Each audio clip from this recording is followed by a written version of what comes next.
So, I spoke before about the four ways of gameplay motivates us in the way of like reward, risk, affordance, and denial. And this is how I talked about wanting to draw a player on a linear path through a non-linear space. This is how you sort of speak to them in ways that they sort of understand which space they should choose first.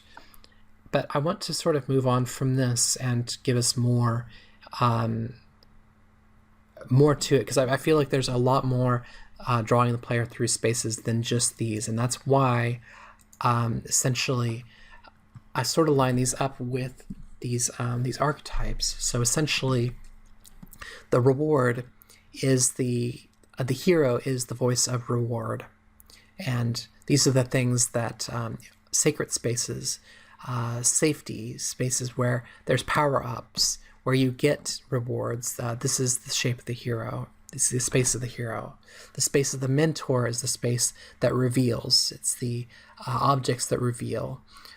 These are trails and nodes. These are hallways leading us to destinations. These are landmarks, that sort of thing.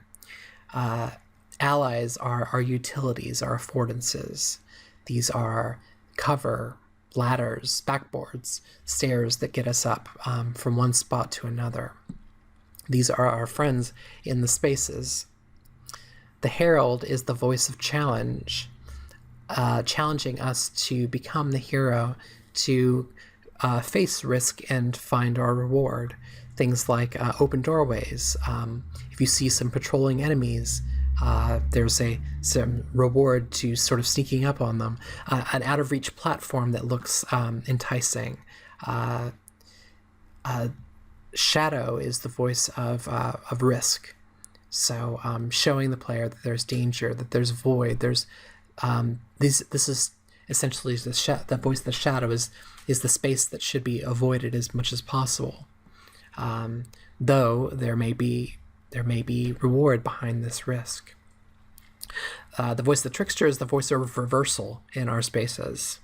Hidden paths, puzzles, Zen views, precarious platforms that could collapse beneath you, redirections, traps. The threshold guardian is the voice of denials, the opposite of our affordances, our utilities. Things like stationary enemies that don't allow you to approach them in stealth, walls, locked doors, gates that show that there's things behind them that need to be found, debris that's fallen over the road, occluders so that you can't see the things behind them. Shapeshifter, the voice of shapeshifter is the voice of mystery. So the natural sort of shapes in our world that seem indifferent to the player's struggle.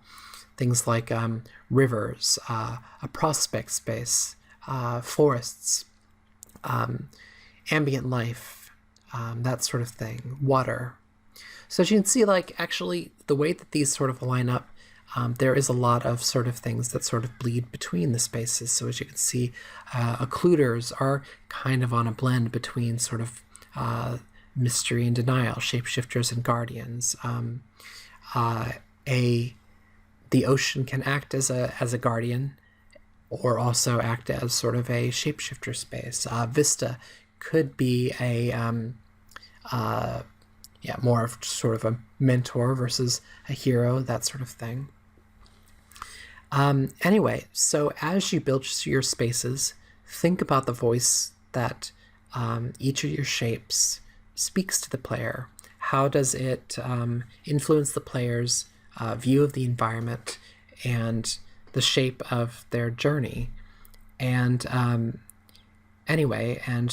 that's essentially what I've got for you. So that's the end of my lecture and the end of the class. So it's been a pleasure. But before we finish up the lecture, moving on to this week's assignment,